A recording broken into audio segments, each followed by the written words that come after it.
Hey Liverpool fans, have you seen the latest release? At AnfieldIndex, we've teamed up with LiverpoolFC to announce that the brand new 24-25 LFC Nike home kit and anthem jacket are out now, and they're hotter than ever. The brand new kit pays homage to the legendary Rome 1984 side, featuring sleek pinstripe detailing that brings a touch of history to our modern game. Whether you're cheering from the Kop or watching from home, you'll feel the spirit of the Reds coursing through every stitch. The best part? You can grab yours today. The new kit and training range are available in official stores, online, and through the LFC store app. Don't wait, order now and be ready to show your Liverpool pride in style. Get your hands on the new 24-25 LFC home kit and anthem jacket today. Let's make this season unforgettable. You'll never walk alone. I'm Trent Alexander-Arnold. I'm Curtis Jones. I am Cody Gakpo. Putting on the Liverpool top for the first time, it was a dream come true, and I'll never forget that moment. The new LFC 24-25 season Nike home kit is out now. Buy it today, along with our new goalkeeper kit and training range at your official LFC stores. Online at liverpoolfc.com/store and on the official LFC store app. You will never walk alone. It's done. Connor McDavid! It's not real! The goal of the year. Part of the past. The celebrations. Forgotten. The history. Vegas Golden Knights. History. We're back to a blank slate. Clean ice. All that matters now is what happens next. The Stanley Cup playoffs. Eastern Conference Final begins Wednesday. Thanks for choosing this free Anfield Index podcast. If you'd prefer to listen to this or any of our other shows without adverts, then now's the time to check out Anfield Index Pro. With AI Pro, you can supercharge your entire listening experience. You'll not only get all of our podcasts without the ads, but you'll have them far faster with our quick publish feature available exclusively for subscribers. AI Pro also puts you in the heart of our sound studio, with an option to listen to many of our shows live and interact with the podcasters in real time as the shows are recording. Upgrading couldn't be easier. AI Pro is available on all popular podcast platforms, and we have our own apps for Apple and Android. Just head on over to AnfieldIndexPro.com and get started today.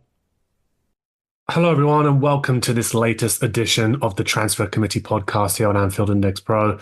I'm Harry Sethi. With the dust settling on the end of the Jurgen Klopp era after an emotional finale at Anfield on Sunday afternoon, I'm joined by Dave Hendrick, Mo Chatra and Dan Kennett to take us through their thoughts on the current state of the Liverpool squad, their thoughts on playing style ahead of next season under Arne Slot, who they think should stay, who they think should be sent out on loan, and who they think should be sold. So, welcome, guys. Hello. Good evening. And Evening, Harry. Evening. We're not going to get sidetracked and talk about the chaos going on at a particular West London club. We'll just chuckle to ourselves about that. We'll get straight into this. I want to ask you how you're feeling about Klopp as well, because I know people are still in various levels of denial, acceptance, etc.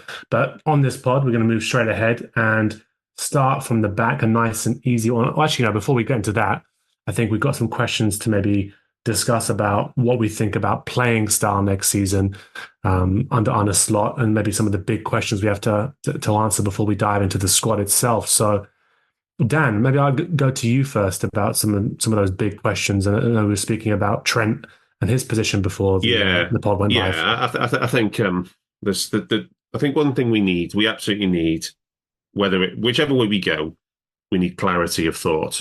So if we're going to have a credible end product in this show, we need to show clarity of thought, and then basically what we're going to do with Trent's role. We can't be caught between two stools, and we need to either decide that he's going to stay playing a right back, and then if he's going to be a conventional right back, if he's going to be inverting right back, or if he's going to go into centre midfield permanently, and then we need to have a to-do list based on each eventuality. And I think as long as we follow it through to its logical conclusion, then I think we'll be fine. But we don't know which way that's going to go in real life. We don't know what Slot's going to choose and what the club are going to, Michael Edwards and Richard Hughes are going to do.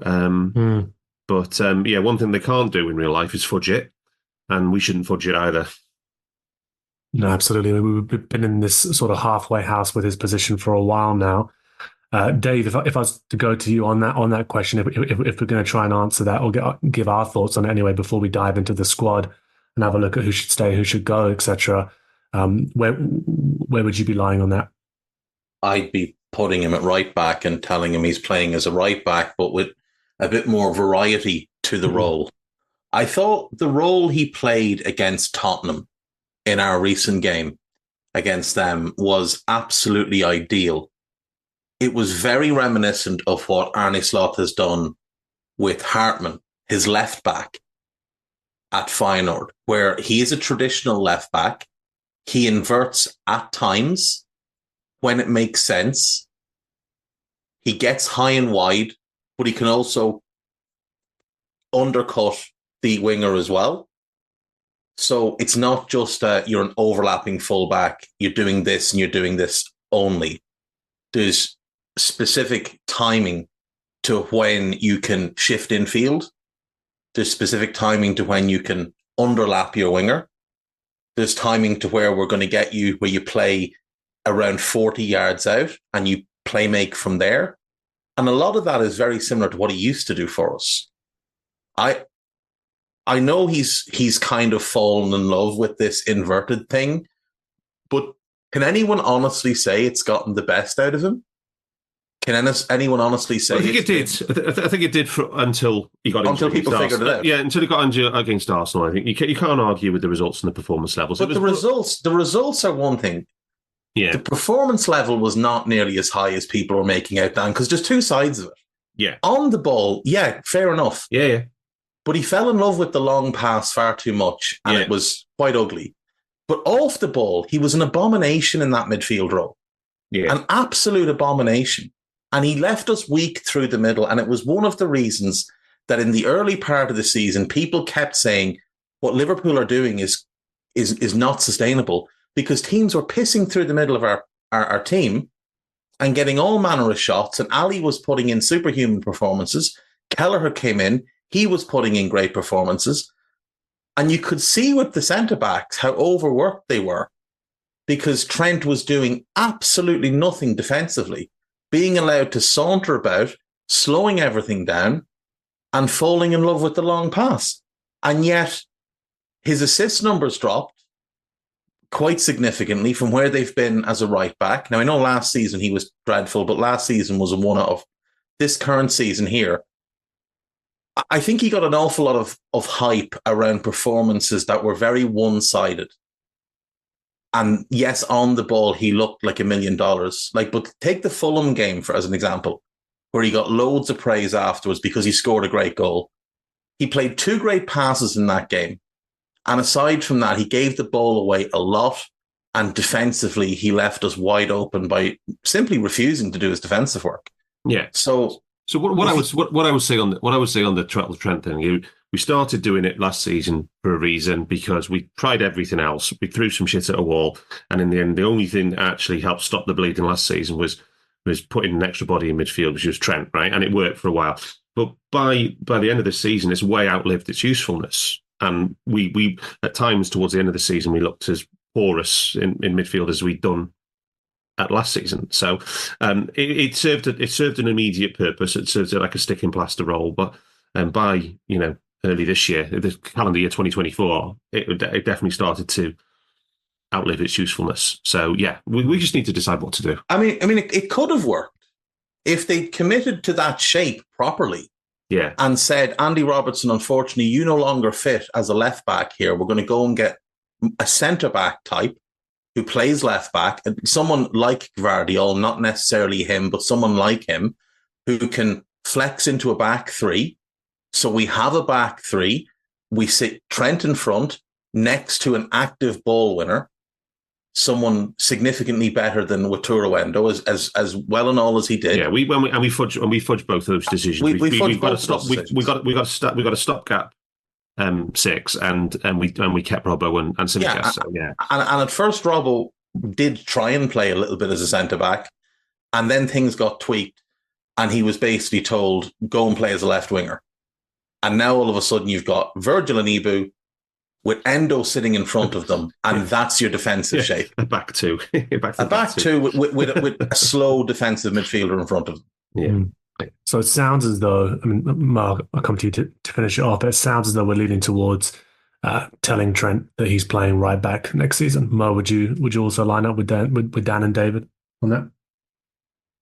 Well, I would, except the kind of elephant in the room is he's got a year left on his contract, and he's made it clear, not only with his performances but even through interviews, that he just doesn't see himself at the right back position. And my concern is that he could easily give us one final year, continue to enter some half-hearted performances, only to then leave on a free for an asset that otherwise should fetch us over £100 million if he had 2 more years on his contract.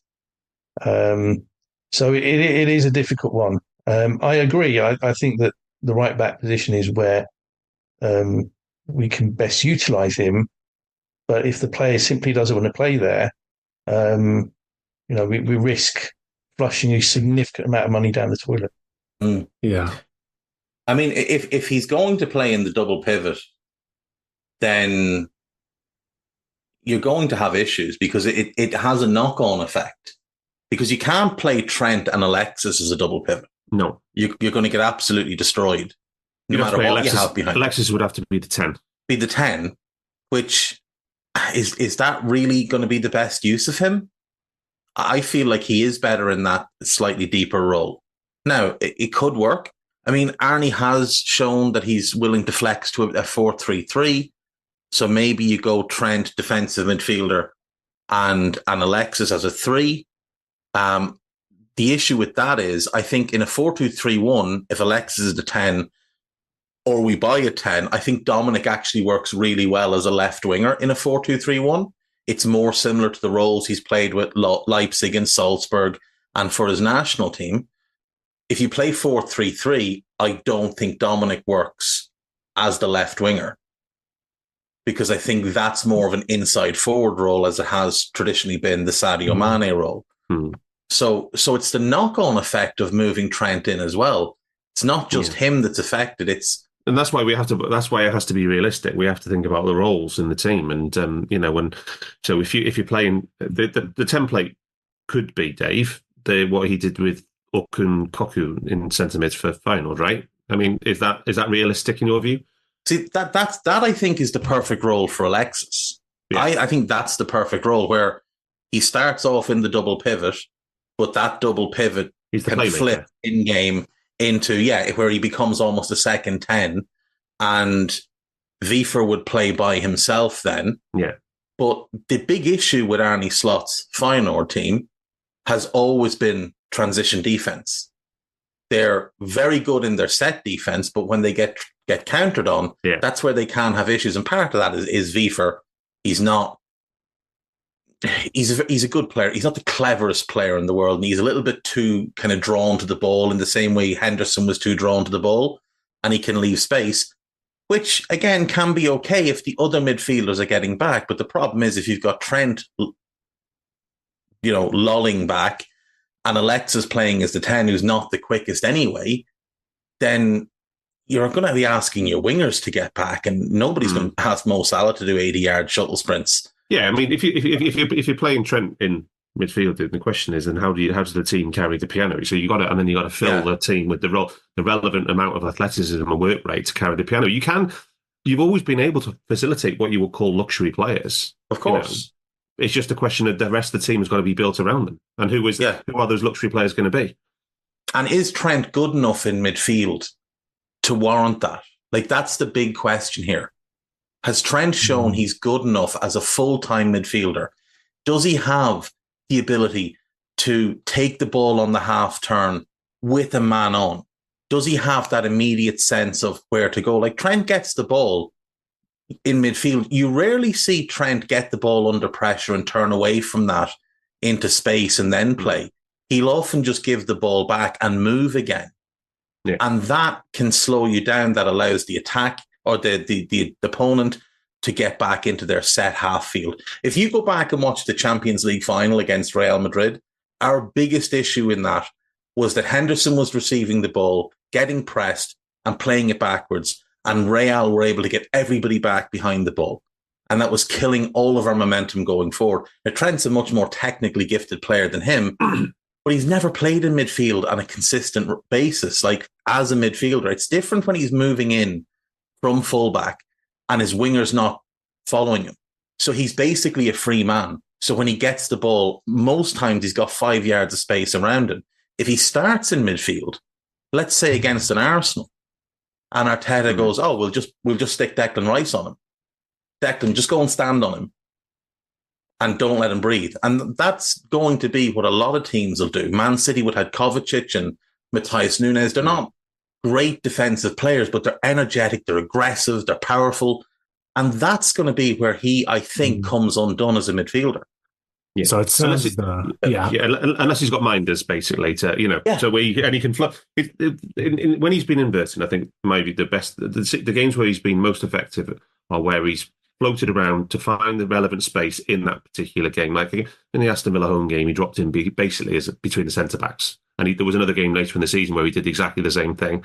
And sometimes he stayed more conventionally in his right back slot where he's had the space to make it. So long as he's got the time on the ball to get the best out of him in terms of the playmaking. So I mean, but then you just need to buy the. He's always better as well with the game in front of him. Yeah, he is absolutely. Rather than receiving the ball with his back to the opposition goal.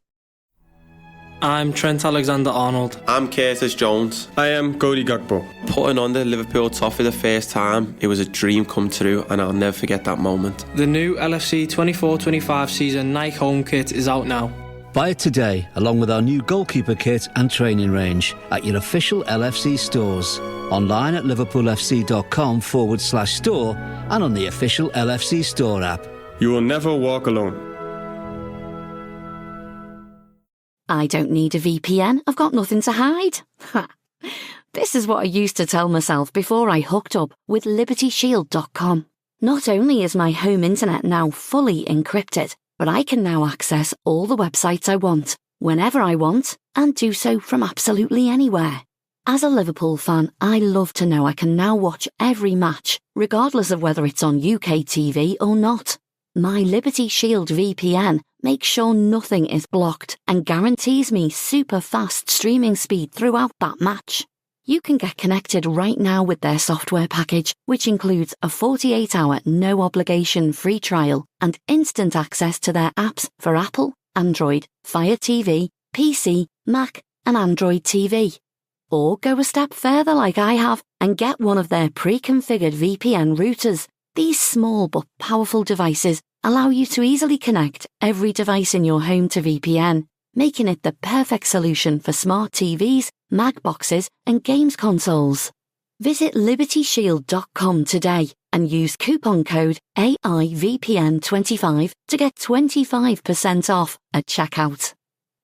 But if you can get him on the ball with the game in front of him in that attacking half space on the right, he's incredibly dangerous. But that's the Hartman role. That is exactly what Hartman has done for Feyenoord, but on the left. So I wonder. But you have to buy Minders. That's the thing. You'd have to buy a Gertruda for the left side. Like at Feyenoord, Gertruda plays that right back role, but he's a natural centre back. So when he inverts, he doesn't do it the same way Trent does. He does it more. It's almost his role when he inverts is more like Ginny Wijnaldum's was when he used to sit next to Fabinho, where he just acts as a conduit. He's there more for defensive purposes, but he'll invert more as a centre-back than he will as a midfielder. So that's kind of where I'd be looking at. You know, if Trent is the right back, you buy a defensive left back and you give Trent a hell of a lot of freedom to be the primary playmaker. That is what he's best at. Like when we were winning a league title and a European Cup, he was the playmaker. Yeah, he was the primary playmaker in that team from right back. Yeah. So for the purpose of this pod, I think I'm going to say, we're going with Trent at right back, hypothetically at least. And you imagine Arne Slot coming in. There's already been some of these briefings, haven't there, about some of the key players he's looking to build his squad around. And you imagine he's going to come in with pretty thought out plans for what those players' future looks like as well. So it'll be interesting to see what he does and his pitch to some of those key players. But to dive into the squad, have a look at what we've got, who wants to stay, who wants to go out on loan, who we think should be being sold as well. Let's start at the back, and well, for me anyway, I think it could be a nice and easy one. Alisson Becker, 31 years of age, the number one. Dave, go to you. He's the best goalkeeper in the world. He's the best in the Premier League by a country mile. The only slight concern on him is injuries, but I think they can be mitigated, and there wouldn't even be a thought. He has to stay. He has to stay. Without him, we're nowhere close to a title challenging team, and you're not finding a ready-made replacement. You're having to either go for a mid-level goalkeeper and a young goalkeeper to develop behind him, or you're buying someone in that kind of 22 to 24 age where it's going to take 2 to 3 years for them to really establish themselves as that elite level. Someone like Mamardashvili from Valencia, they're not ready to step in and take on the burden of what he's done. So for me, you keep him, because at 31, it's very young for a goalkeeper as well. No, I think look at Manuel Neuer. What is he, 38? 38, yeah. And he's still putting in really good performances on a regular basis. And also in that leadership group as well. I think, certainly with some of the younger players in the squad, you'd imagine Alisson's going to be pretty influential there. Dan, if I was to go to you on that question about Ali, best in the world. I keep them both. I keep both Kelleher and Alisson, unless, of course, I think Kelleher is good enough to attract bids from Premier League teams to be a regular starter, an everyday starter. I mean, if a good bid comes in, it's good business to accept that. So I don't know how we want to factor that in, but I would keep both. And Mo, Alisson Becker.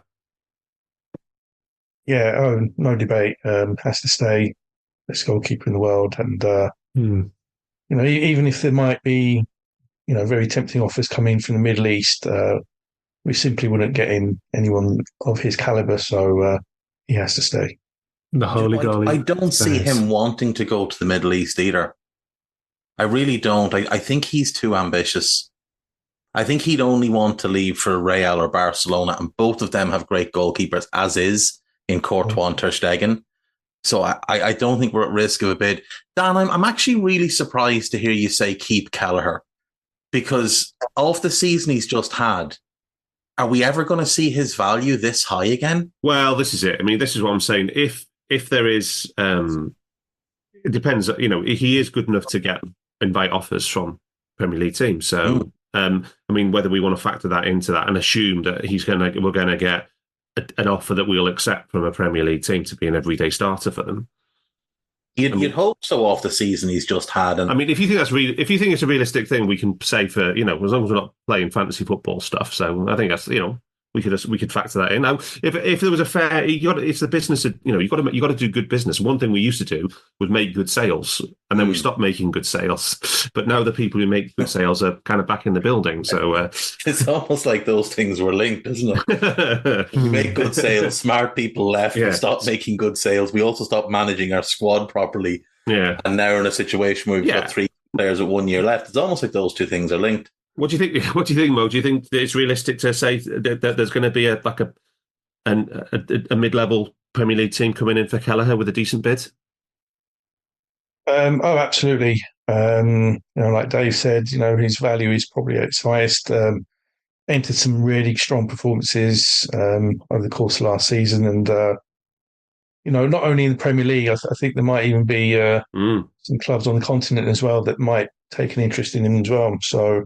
There's a club in Glasgow. I think now would be the time to cash in. Is there a club in Glasgow that loves him? I just would doubt they'd have enough money. I would say they could probably stretch to like 10 to 12, and I don't think we'd do it at that, nor should we.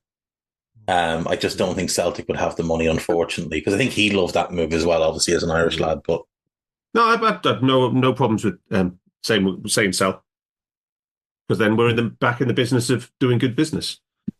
Okay, so and we have a young goalkeeper who's just had an unbelievably successful loan at Sturm Graz and is now 22 and has already had 2 very, very good loans where he won the FAI Cup in Ireland and then he's won the Austrian double with Sturm Graz. which is no mean feat at all for them after 10 years of dominance from Salzburg. So he might be ready. Like, they'll obviously have to assess him in the summer, but he might be ready. And are we assuming, Mo, that Adrian is being driven to the airport by you personally? Yeah. You're going to give up your weekend to drive him to Heathrow. For a finance guy like me, him helping to aid, camaraderie in the dressing room carries little weight. So, yeah, I'd absolutely drop him off in any vehicle I could find. And I'll tell you one thing: we won't be putting them on the train with the price you boys are paying for trains over there. Oh no, I was going to say put them on the Eurostar, I saw someone got quoted 1,100 quid for a train for two from Newcastle to London. Fucking hell! Wowzers! Yeah. That would be a send off, putting him on a Virgin trains or whatever it is, like into the sort of anti-West Coast. Anti-West Coast. All right, so it sounds as though with the goalkeepers, in conclusion, Ali stays, Queven Keller sold, depending on those offers coming in. Adrian being transported to the nearest airport by, Mo's volunteered, but otherwise of anti-West Coast for Adrian. So moving on to the centre-backs then, and a player who's had an interesting season, I would say, especially with how it's ended, Ibrahima Konate. Dave? So this is a tough one because I think when he's fit and in his groove, I think the only centre-back in the league better than him is the fella that plays next to him. The issue is he gets injured a lot. And he has that sort of same trait as Mamadou Sakho used to have, where he comes back from injury. And for like a game and a half to 2 games, it's an absolute lucky bag as to what you're going to get from him. Sometimes he looks rock solid, and sometimes he looks as if his legs have recently been attached to his body and he's learning to use them for the first time. So he's got 2 years left on his contract. So this summer really is make or break with him in terms of what we're doing as a club. There's either got to be an extension or I think he has to be sold. I think that needs to be the policy moving forward, that we don't allow players into the last 2 years of their contracts. Now, given what else we have to do, and given, as Dan said, this is not fantasy football, we want to be as real as possible here. I think it makes sense, given, he's 24, there's an enormous upside there. I think it makes sense to renew his contract and keep him. Dan, how about you? I think one of the interesting things with Konate, to me, is that, yes, the injuries are there. I also thought that we sort of missed out on Matip and his ability to play some of those progressive passes and carry the ball, right? And none of the centre-backs offer that, really. No. Konate doesn't really, despite being an excellent defender. So that was in my mind as well. But yeah. There was one game, I can't remember which one it was, where Konate actually looked like Matip light. It was in the spring. I can't remember which one it was, but that was the first time I thought about him and thought, and he thought he's actually worthy of potentially this. If he does that another 20 times in a row, he could be Joel Matip, But yeah, it was an isolated, and then he got injured shortly afterwards. But yeah, I agree. I think he has to be. I think he has to be kept, and he has to be renewed on a similar kind of deal to what he's on now. Only one. I don't think he's earned a pay rise. I think we basically say we'll give you more time, but we're not. Yeah, we absolutely can't afford to leave ourselves like players with 12 months left again. Only one Joel Matip. And Mo, do you share Dan and Dave's opinion? Yeah, I do. I think that we perhaps should give him one more season just to see if his injury record improves under a different training regime. That's a good point. And I think that if it does improve, I think he can still add something to the squad. If the injury record remains the same pretty much under the new regime, maybe next season will be the time to move him on. I agree, perhaps maybe a 1 year extension even, so he's got 2 years left next summer, might be the way to go. Yeah, 2,600 minutes is the most he's actually played for Liverpool. It's not too bad. If you could stretch into another 600, 700 reliably, then you're pretty much ideal there. Set to go to the Euros this summer as well, we think, right? So, sorry, that's 2,600 just for Liverpool, by the way, not including France. So yeah. Yeah. Okay. But, yeah, I think Mo made a really good point there. And a new training regime, new fitness guys, exactly. So Si said on the last GP is that, unless you stay on top of things, right, sports science, it evolves every 5 to 7 years. And, the guys now, if you had your knowledge, if you learned it 25 years ago, it's not the same as it is now. There is definitely new breeds and, maybe it is the right time for a change and those kind of things. It is encouraging. Yeah, it seems like Slot really does heavily buy into that and actually empowers those teams. So we'll keep an eye on that next season. And next one, again, should be fairly straightforward in my view. The captain, Virgil van Dijk. Dan? Keep. Mo? Same. Dave? Any controversy? No, this is the easiest one of them all. This keep and extend. Yeah, keep and give him his contract as long as he wants. Like Thiago Silva has been playing in the Premier League now to the age of 40. Never in his life was he as good as Virgil. At his peak, he wasn't anywhere near Virgil's level. And Virgil's game will age really, really well. I think he can play another 4 or 5 years at a really good level. So I'd be keeping and extending for 3-4 years easy. Not sure Thiago Silva's wife would agree with that assessment of his career, but we'll leave that one there. Joe Gomez next. I'll go with Dan first. Now this is an interesting one because I didn't like what Joe Gomez was doing in the spring at all. Trent inverting is one thing, Joe Gomez inverting is quite another, and things like the games like Sheffield United, I was like tearing my hair out. We're seeing Joe Gomez centre of the opposition half in front of a parked bus. It's just, what are we doing? So I don't know. And then he's also stopped playing centre back. Can't remember when was the last time he actually won this past season? Yeah, one spent game any in Europa time. League. It's crazy. He played more time as a specialist six than he did as a centre back this season, I think. So yeah, we trudged it with Joe as centre back cover. Sorry, as full back cover for a number of years now. I'd be happy with him in the centre back rotation, but that will be up for the new measure. You are Richard Hughes, Harry. You've got a lot of sway in these matters now. Would you be pushing him for him to be in the centre back rotation? Yeah, I had to say I found it strange that he did sort of fall out of that rotation, given sort of what we've seen from him. And actually, I didn't mention him earlier when we were talking about Matip and those centre backs that can play passes through midfield. He did a different kind of passing, Joe Gomez, where you used to really fire it through midfield. Not quite what Matip was doing with the dribbling runs and some of those progressive passes. But yeah, no, I would. I think it's going to be interesting to see. I feel as though if he does end up going with England to the Euros, he might be pigeonholed into this fullback cover role again, really, given the lack of left back. He might be the starting left back, given Luke Shaw's not expected to make the squad. No, exactly. And so I do feel in a back three or a back five or back four.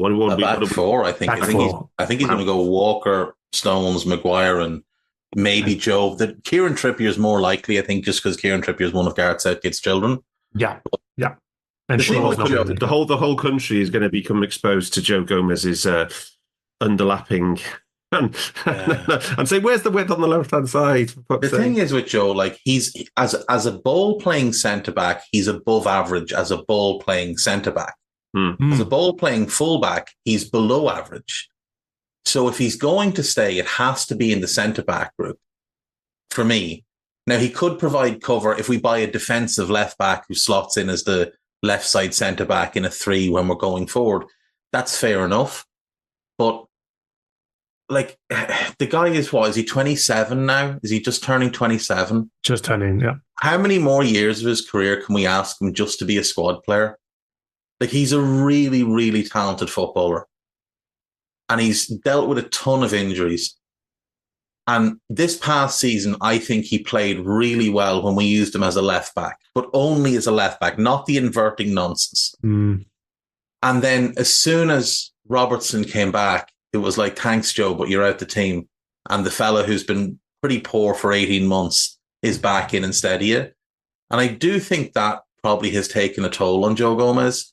that no matter how well he does, like he's had really good runs at right back. As soon as Trent's fit, Trent's back in. Really good run at left back. As soon as Robbo's fit, he's back in. Really good run at centre back. But now Joel Matip is fit, so out you go. Now Ibu's fit, so out you go. I do wonder if for the good of his own career, and I said this last season, I do wonder if he would want to move on.